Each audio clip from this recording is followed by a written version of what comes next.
picture this. You wake up, right, and you grab your phone off the nightstand. Your eyes are barely open, and you open up Instagram to check for, just the usual updates. You're expecting to see standard agency PR drops. Like some polished comeback teaser. Exactly. Or, maybe a new music release, a few perfectly curated concert clips, just the typical visual feed. But instead, the timeline feels completely different. Oh, yeah. The fandom is completely silent. You're just staring at a single black and white wedding photo that, in an instant, turned the entire K-pop world upside down. It really did. The headline literally read, "He HID the secret for 3 years, messy divorce." So crazy. Yeah. Wow. Let's get into it.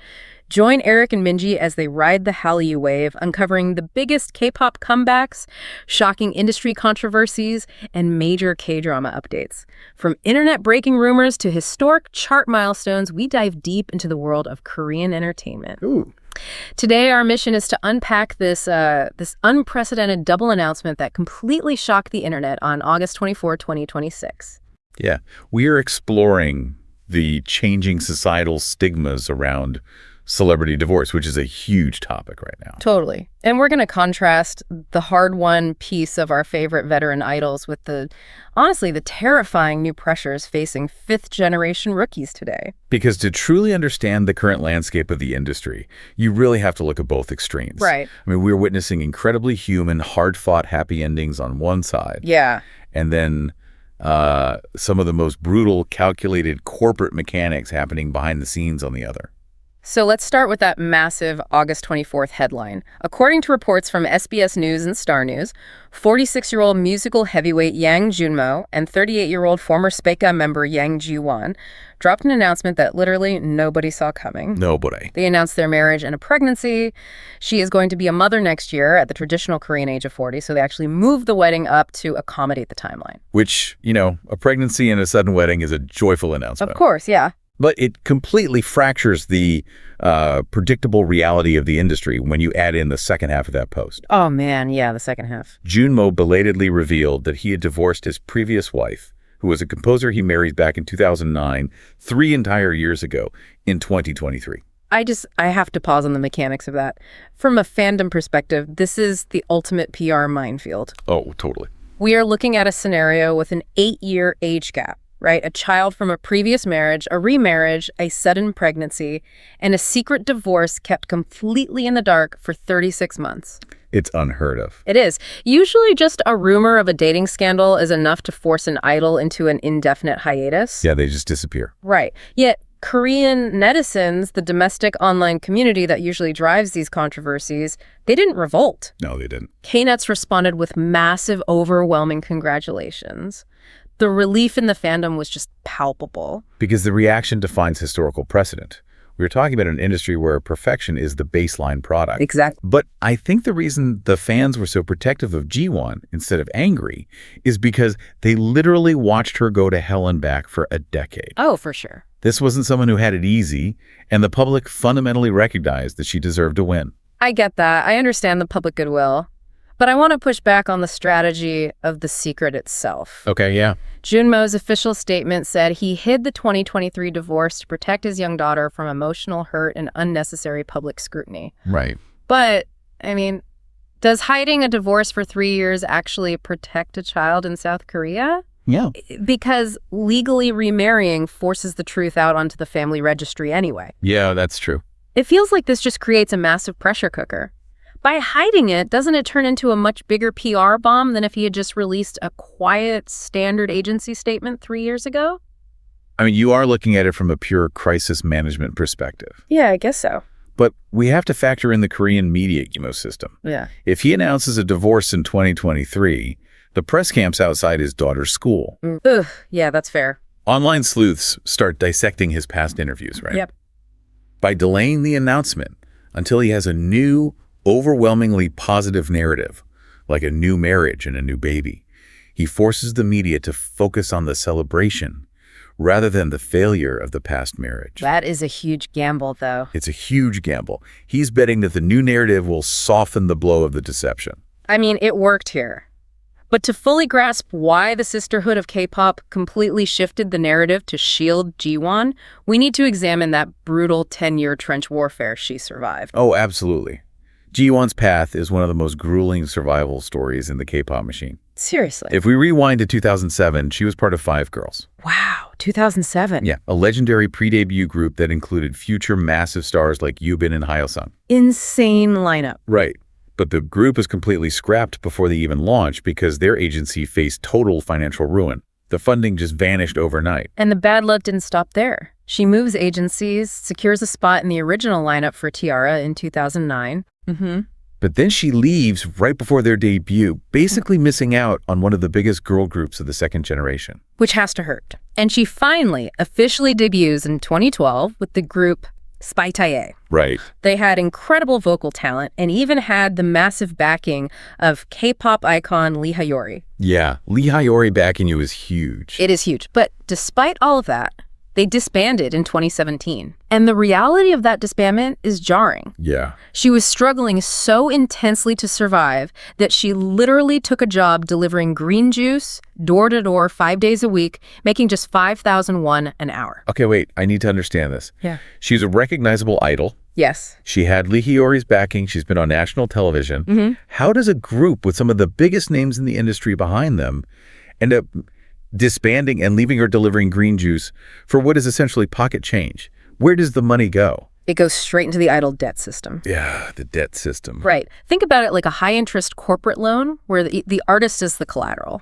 The agency pays for the dorms, the daily meals, the choreography, the styling, the music video production. Right. All of it. But none of that is free. It is meticulously tracked on a ledger. When Spica debuted, every single dollar they made from streams, concerts, or appearances went toward paying down that ledger. So they see nothing. Exactly.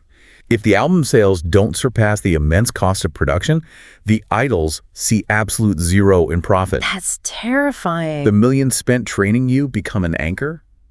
When they disbanded, she walked away with nothing but the public recognition, which, ironically, makes getting a normal job even harder. Because everyone recognizes you, but you're broke. Exactly. That makes her redemption arc so much more cinematic. She refused to stay down. She went on the KBS survival show The UNI.T, clawed her way back onto the stage, and successfully pivoted to acting in K-dramas like Divorce Lawyer in Love. Which is such a good show, by the way. Oh, totally. But you contrast that grinding, brutal path with Yang Joon-mo's Ascent, and it is a fascinating juxtaposition. Completely different worlds. Yeah, based on coverage from the Korea Jungang Daily and academic musical journals, this guy is a prestige heavyweight. Oh, yeah. His career trajectory is the exact opposite of the idol meat grinder. He debuted in the opera Jungang in 2004, starred in the musical Hero, and he is a full-time professor in the Department of Performing Arts at Soonchunhyang University. That is heavy prestige. Yeah, he commands a very different type of cultural respect in South Korea. Here is where his story gets genuinely fascinating to me. In 2015, he crossed the sea to play Jean Valjean in Les Miserables in Japan. Right. To nail the Japanese pronunciation and vocal placement, he completely isolated himself.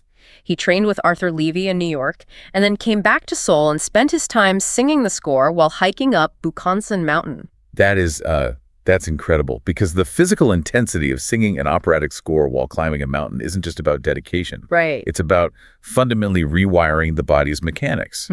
Japanese musical theater, especially a demanding role like Jean Valjean, requires a completely different vocal placement. Really? Like, how so? Well, Japanese phonetics sit incredibly forward in the mask of the face. Okay. Whereas traditional Korean theatrical training often utilizes deeper, chest and throat-based resonance. Oh, wow. I didn't know that. Yeah. So Joon-mo had to rebuild his muscle memory. By hiking Bukhansan while belting the score, he was forcing his diaphragm to adapt to an extreme aerobic load. That is insane. So when he finally stood on a flat stage in Tokyo, the breath control required for those forward-placed vowels felt effortless by comparison. I love that breakdown because it highlights how the Korean entertainment machine operates like a twisted lottery.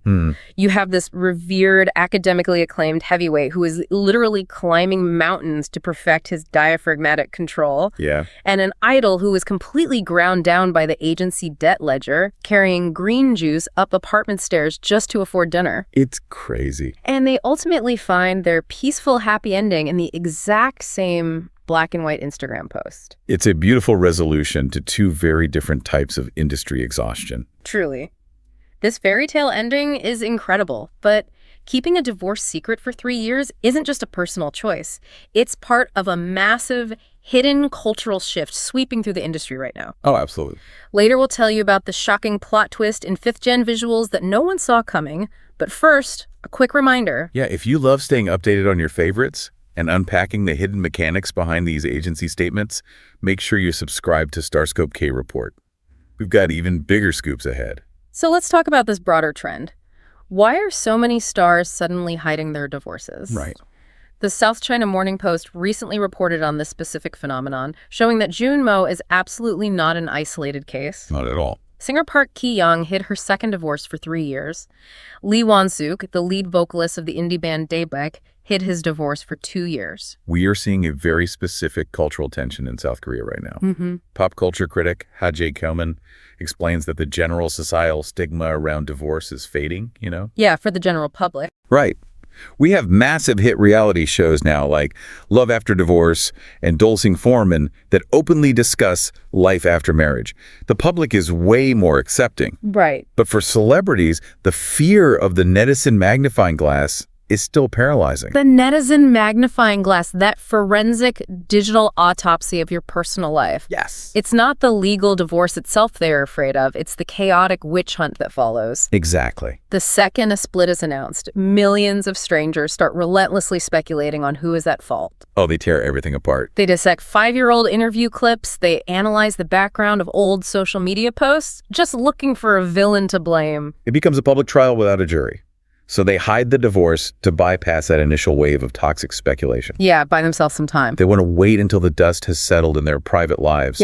So that when the public finally finds out, the emotional raw nerve has already healed. What's fascinating is how this secret divorce trend is bleeding into what the industry is calling the 2026 marriage rush. Oh, yes.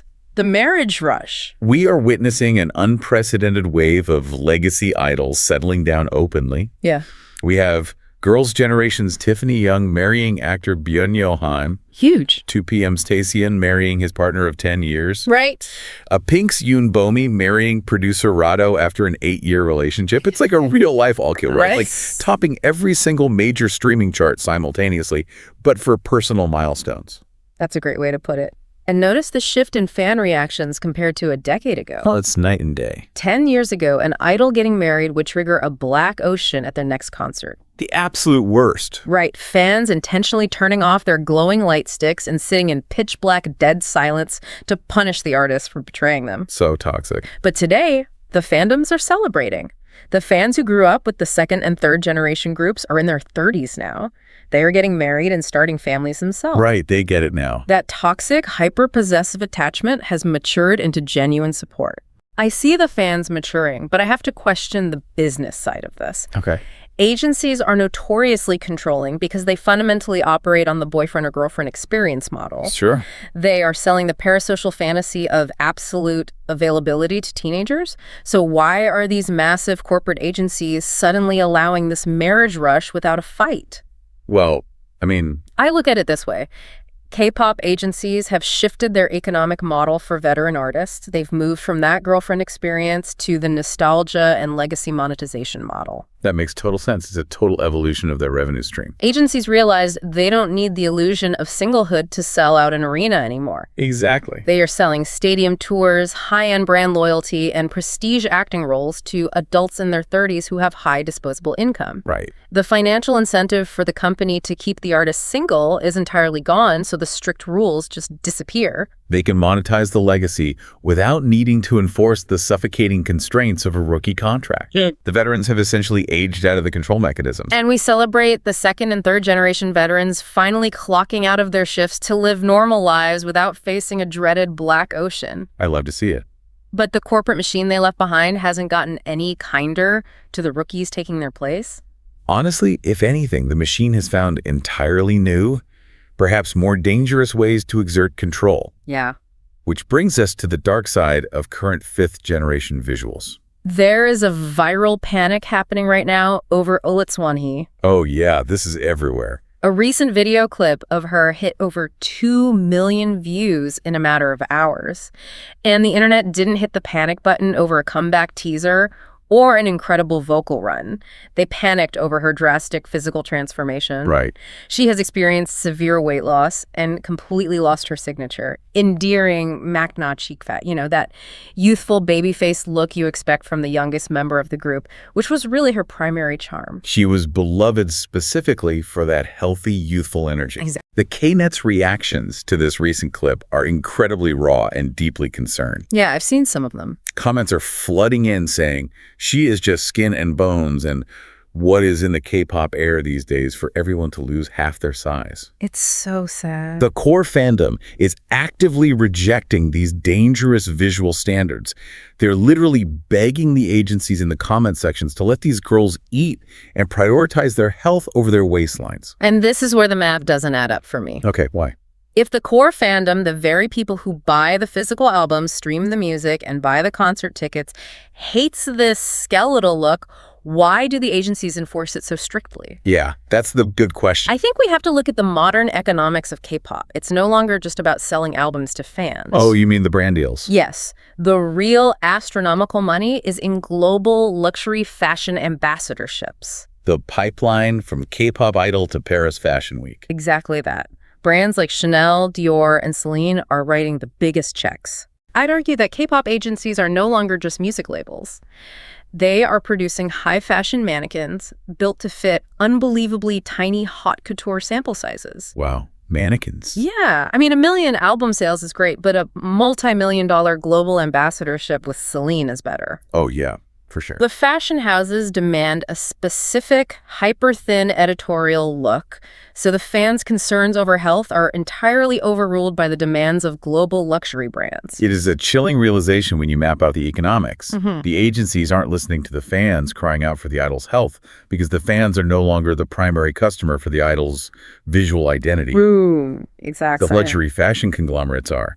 The pursuit of that hyper-thin global editorial standard completely overshadows the humanity and well-being of the artist. Yeah. We're sitting here watching these fifth-gen rookies suffocating under a corporate magnifying glass that is strictly calibrated for European high fashion rather than musical performance. It creates a massive, heartbreaking emotional contrast for anyone following the industry right now. It really does. On one hand, you have the beautiful cinematic victory of veterans like Yang Joon-mo and Yang Joon-mo. They survived the meat grinder. They paid their insurmountable agency debts. They climbed the mountains. They hid what they had to hide to survive the netizen scrutiny, and they finally found love and peace on their own terms. Yes. And on the other hand, you have rookies like Won-hee who are currently trapped in a cycle that feels even more punishing and physically dangerous than the one the second generation endured. It really forces you to look at the Hallyu wave without the glossy, perfected filter. Yeah, take the filter off. The veterans earned their peace, but the cost was a decade of their youth and their autonomy. The rules of the game haven't changed. The agencies just found a more lucrative way to keep score. Which leaves us with a provocative final thought to mull over. If it took the second generation 14 years of failed debuts, soul-crushing agency debt, delivering green juice, and hiding divorces to finally earn the right to a normal, happy life, what can older, more mature fandoms do today to disrupt the luxury brand pipeline? Yeah, it's a great question. How can fans ensure the fifth generation doesn't have to endure a decade of suffering just to find their own peace? If you want to dive deeper into how you can support your favorite artists, hit that subscribe button so you never miss a KT update. That really is the ultimate question for the future of the Hallyu wave. Yeah. We have the power to redefine what success looks like, but it means challenging the very brands that fund the industry. You've been listening to StarScope K-Report, where Eric and Minji bring you the stories shaping K-pop, K-dramas, and the global Hallyu wave. Thanks for tuning in, and don't forget to subscribe for more stories that keep the stars shining.